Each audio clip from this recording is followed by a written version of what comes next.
রাহু ও শনি একত্রে পিচাস যোগ তৈরি করেছে। ফলে এই পিচাস যোগের মধ্যে থেকেও ৩ রাশির জাতক-জাতিকারা তারা তাদের কপাল বদলে ফেলবে।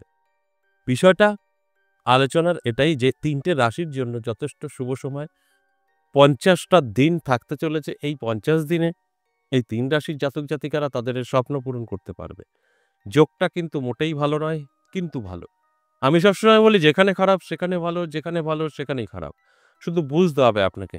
যারা বুঝতে পারে তারা সবকিছু থেকেই সমস্ত কিছু সরিয়ে সেই অমৃতটাই তুলে নেয়। আর যারা বুঝতে পারে না তারা কিন্তু কিছুই করতে পারে না। তাই আমি আপনাদের বোঝানোর চেষ্টা করি, আজও করব। এই যে পিচাস যোগ তৈরি করেছে তার থেকে কি করে এই ৩ টে রাশির জাতক-জাতিকারা তাদের স্বপ্ন পূরণ করবে এটাই আজ বোঝানোর জন্যই এই আলোচনা। তাই সঙ্গে থাকুন, সবটাই জানতে পারবেন, সবটাই বোঝানোর চেষ্টা করব।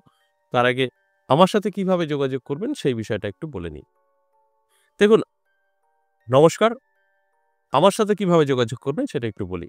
আমার সাথে আপনারা দুভাবে যোগাযোগ করতে পারবেন। একটা হচ্ছে তারাপীঠ, একটা হচ্ছে অনলাইন বাড়ি বসে।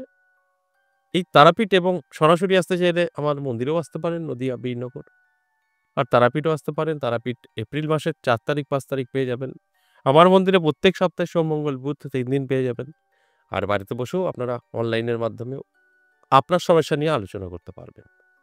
সব ক্ষেত্রেই আপনাকে WhatsApp ব্যবহার করতে হবে। WhatsApp এ এসে আপনাকে লিখতে হবে বা ভয়েস করে বলতে হবে, আমি সরাসরি আপনার সঙ্গে দেখা করতে চাই, বা আমি বাড়িতে বসে আমার সঙ্গে আলোচনা করবেন সেটা বলবেন, বা তারাপীঠে আমি আসতে চাই সেটা বলবেন। সঙ্গে, সঙ্গে তারাপীঠ যারা আসতে চাইছেন তারাপীঠের কনট্যাক্ট নাম্বার দিয়ে দেওয়া হবে। ওখানে আপনাকে তো WhatsApp করতে হবে না, সরাসরি কল করবেন, নামটা লিখে দেবেন।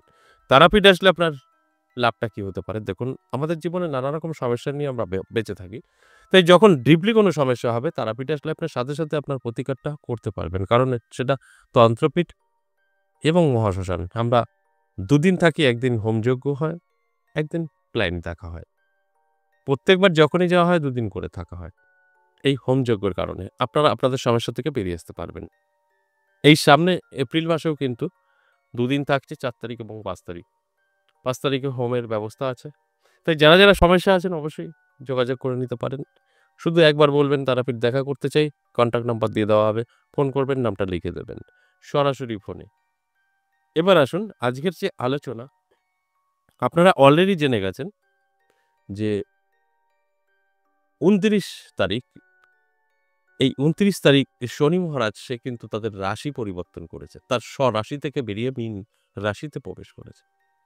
আর সেখানে গিয়েই কিন্তু রাহুর সাথে মিলিত হয়ে এই পিচাস যোগ তৈরি হয়েছে।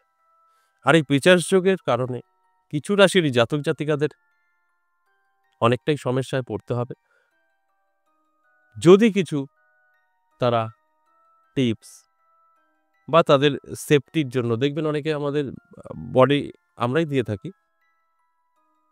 গার্ডের জন্য, বডিগার্ডের জন্য আমরা শরীরবন্ধ কবচ ব্যবহার করি, বা সময় খারাপের জন্য কিছু টিপস ব্যবহার করি, কিছু নিয়ম মেনে চলি। ঠিক সেই টাইপের কিছু নিয়ম, কিছু টিপস যদি মেনে চলতে পারে তাহলে কারোরই ক্ষতি হবে না, সবাই ভালো থাকবে। তবে যারা এসব মানে না, কিছু করবে না, তাদের অবশ্যই কিছু খারাপ ফল দেবে। এই যোগটা তো খুব একটা ভালো নয়। তবে এর থেকে যারা পজিটিভ রেজাল্ট পাবে তাদের কিন্তু ভাগ্যের চাকা ঘুরবে। ঠিক সেরকমই ৩ টে রাশিকে নিয়ে আজকের আমার আলোচনা। এই ৩ টে রাশির জাতক-জাতিকাদের যতই রাহু থাকুক না কেন, শনি থাকুক না কেন, ভাগ্যের চাকা ঘুরিয়ে দেবে। আর এই রাহু, শনি এরাই তো আপনার ভাগ্য ফেরাবে। কেউ যদি হঠাৎ কোটিপতি হয় তার পিছনে রাহু এবং শনি থাকতেই হবে। তাছাড়া সম্ভব না। ঠিক আবার উল্টো, কেউ যদি রাতারাতি ভিখিরি হয়ে যায়, এই একই রাহু আর শনি আপনার ১২টা বাজিয়ে দিয়েছে। তাই এই যারা আপনাকে তুলবে তারাই তো আপনাকে ফেলবে। এটাই তো নিয়ম। আপনাকে যে তৈরি করবে পতন সেই করবে। তাই রাহু এবং শনি আমাদের আর্থিক উন্নতি, সুখ, ধনী, কোটি টাকার মালিক বানিয়ে থাকে। আবার এই রাহু এবং শনি রাস্তার ভিখিরি বানিয়ে দেয়, যদি তারা খারাপ ফল দেয়। ঠিক সেখানে দাঁড়িয়ে এই খারাপের মধ্যেও এই ৩ টে রাশির জন্য যথেষ্ট শুভ সময় থাকবে। এই ৩ টে রাশির জাতক-জাতিকারা যদি সঠিকভাবে চলতে পারে, ন্যায় নিয়ে চলতে পারে, মিথ্যা কথা না বলে, কারণ শনি কিন্তু ন্যায়ের দেবতা। আপনি সততা নিয়ে চললে আপনার ভাগ্য বদলাবেই আমি চ্যালেঞ্জ করে বললাম। আজ যারা প্রোগ্রাম দেখছেন রাশি মিলে যাবে কিন্তু আপনার মধ্যে সততা নেই। আপনার মধ্যে সমস্ত রকম খারাপ জিনিস আছে। আপনার সাথে মিলবে না। এখানে ন্যায়ের দেবতা কিন্তু উপস্থিত থাকছেন। তাই যাদের মধ্যে নম্র, ভদ্রতা এবং সততা মানুষকে কখনো ঠকায়নি, এখনো পর্যন্ত মানুষের সাথে খারাপ ব্যবহার করেনি, ঠিক সেই ধরনের জাতক এবং জাতিকা যদি ৩ রাশির মধ্যে হয়ে থাকে, তাদের 100% মিলবে। আমি আজ যে কথাগুলো বলছি। আর আপনি যদি নানা রকমভাবে মানুষকে কখনো ঠকিয়ে থাকেন, মুখের ভাষা খারাপ, সবার সাথে খারাপ ব্যবহার করছেন, রাশি যতই আমি বলি না কেন মিলবে না। কিচ্ছু হবে না কিন্তু। তাই আমি প্রত্যেকটা দিনই প্রত্যেকটা বিষয়ে আপনাদেরকে বলে দেই, আজও বলে দিলাম এই আলোচনায় যে কোন দিক থেকে আপনার সাথে কাজ করতে পারে, কোন দিক থেকে কাজ করবে না, আমি কিন্তু বলে বোঝানোর চেষ্টা করলাম। তা সত্ত্বেও আপনাদের অ্যালার্ট তো করবই, অ্যালার্ট করার জন্যই এই আলোচনা। আমি ৩ টে রাশির জাতক-জাতিকাদের বলব অবশ্যই যতটা পারবেন সততা নিয়ে চলার চেষ্টা করবেন এবং চোখ কান খোলা রাখবেন, অ্যালার্ট থাকবেন। কারণ আপনার ভাগ্যের চাকাও ঘুরতে পারে। আপনার জানতে অজান্তে যদি আপনি ভিতর থেকে ফ্রেশ হয়ে থাকেন তো আমার কথাগুলো আপনার সাথে কিন্তু মিলবেই। তাহলে আসুন এক করে সেই রাশিগুলো বলি। দেখুন এর মধ্যে আপনার রাশি আছে কিনা। ১ম এই আমি মেষ রাশির কথা বলব। মেষ রাশির জাতক-জাতিকাদের দারুণ সময় থাকবে। আজ থেকেই ধরে নিতে পারেন ৫০ টা দিন অত্যন্ত শুভ। নানাভাবে আপনার ভাগ্যের চাকা কিন্তু ঘুরবে। নানাভাবে আপনি কিন্তু অনেক সম্পত্তির মালিক হতে পারেন। নানাভাবে আপনার ভাগ্যের একটা দুয়ার খুলে যাবে। আপনার কপাল বদলে যাবে। আমরা যাই বলি না কেন, আপনার ভাগ্য, কপাল সেগুলো কিন্তু খুলে যেতে চলেছে। কি করতে হবে? অবশ্যই আপনারা অলরেডি শুনে ফেলেছেন। শুধু আপনি সততা নিয়ে চলুন, লোক ঠকানো বন্ধ করুন, গালিগালাজ, মুখ খারাপ কম করুন। বিশেষ করে এই ৫০ টা দিন। দেখবেন আপনার অনেক কিছুই খুব সহজে পেয়ে যাচ্ছেন। আপনার স্বপ্ন যেগুলো ছিল পূরণ করার জন্য সব সুযোগ সুবিধাগুলো আপনার হাতে এসে ধরা দিচ্ছে। দেখুন গ্রহ নক্ষত্র তো আপনাকে টাকা পয়সা দিয়ে হেল্প করবে না, আপনার সময়টা চেঞ্জ করে দেবে। ওই সময় আপনি চেষ্টা করবেন আপনার পাশে কেউ না কেউ এসে দাঁড়াবে বা কোনো না কোনো সুযোগ আপনি পাবেন। সেখান থেকে আপনার বেনিফিট। তো এইভাবে কিন্তু আপনার জীবনে এগোতে হবে। তবেই কিন্তু আমার কথাগুলো আপনি সবটাই মিলিয়ে নিতে পারবেন। এরপর ২ নাম্বার যে রাশির কথা বলব কর্কট রাশি। কর্কট রাশির জাতক-জাতিকাদেরও কিন্তু এই পিশাচ যোগে আপনার ভাগ্যেরও পরিবর্তন ঘটবে। শুধু সততা নিয়ে চলার চেষ্টা করুন। সমস্ত কিছু দেখবেন আপনার হাতের মুঠোয় চলে আসবে। আরেকটা কথা, আপনার যেগুলো চাহিদা আছে, আপনার যেগুলো প্রয়োজন আছে, সেগুলো কিন্তু প্রয়োজনীয়তা মেটানোর জন্য চেষ্টা করতে হবে। আপনি ঘরে শুয়ে বসে থাকবেন, মনে চাইবেন আমার এটা দরকার, ওটা দরকার, কিচ্ছু হবে না।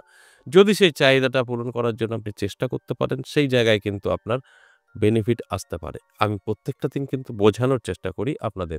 তাই আপনারাও বুঝতে হবে যে আমি শুধু বলবো আর আপনার সাথে মিলে যাবে, আপনার রাশি আছে তা কিন্তু নয়। আপনাকেও এর পিছনে সময় দিতে হবে। আপনার যে চাহিদাগুলো আছে পূরণ করার চেষ্টা করতে হবে, সেখান থেকে গিয়ে বেনিফিটটা আপনার আসবে। এরপর সর্বশেষ ৩ নাম্বার যে রাশির কথা বলব শেষ মীন রাশি। দারুণ সময়। এই মীন রাশির জাতক-জাতিকাদেরও নানা লোক নানা কথা বলতে পারে। সাড়ে সাথী, ধাইয়া যা খুশি থাকুক না কেন, আপনার জীবনে পরিবর্তন ঘটবে আমি বলে দিলাম। শুধু যে কথাগুলো বললাম সেইগুলো প্রয়োজন আছে। আপনার মধ্যে সততা প্রয়োজন আছে। আপনার মধ্যে অহংকার থাকলে চলবে না, গালিগালাজ করলে চলবে না, মানুষকে অসম্মান করলে কিন্তু আপনার সাথে কিছু মিলবে না। রাশি আপনার যতই থাকুক না কেন। এখানে ন্যায়ের দেবতা স্বয়ং উপস্থিত আছেন। তাই এইগুলো আপনাকে অবশ্যই মেইনটেইন করে চলতে হবে। তারপর কি করতে হবে? আপনার যেই চাহিদাগুলো আছে সেটা আপনার বাড়ি হতে পারে, ব্যাংক ব্যালেন্স হতে পারে, গাড়ি হতে পারে, সেগুলো চেষ্টা করুন সাকসেস পাবেন। ওগুলো আমার দরকার বলে ঘরে শুয়ে থাকবেন কিছু হবে না। চেষ্টা আপনাকেই করতে হবে। এটা তো সময়ের খেলা। আপনার সময় পজিটিভ। তাই আপনার চেষ্টা করলে সেখান থেকে বেনিফিট 100% হবে। আর যদি চেষ্টা না করেন শুধু আপনার চাহিদাই আছে তাহলে কিন্তু হবে না। তাই আপনাকে ফিল্ডে নামতে হবে। আপনার চাহিদা পূরণ করার ব্যবস্থা করতে হবে। আশা করি বুঝতে পেরেছেন। আজকের আলোচনা আমি জাস্ট আপনাদেরকে অ্যালার্ট করার জন্য করলাম। আপনারা যারা প্রোগ্রামটা দেখছেন এই ৩ টে রাশির জাতক এবং জাতিকা তাদের উদ্দেশ্যে বলব অ্যালার্ট থাকুন, চোখ কান খোলা রাখুন। দেখবেন আপনার সাথে অবশ্যই মিলবে। যদি সব কথা আপনার সাথে মিলে যায় তো, তা না হলে কিছুই মিলবে না। আজ এ পর্যন্তই আবারও আসবো নেক্সট ভিডিও নিয়ে। ততক্ষণ ভালো থাকুন। নমস্কার।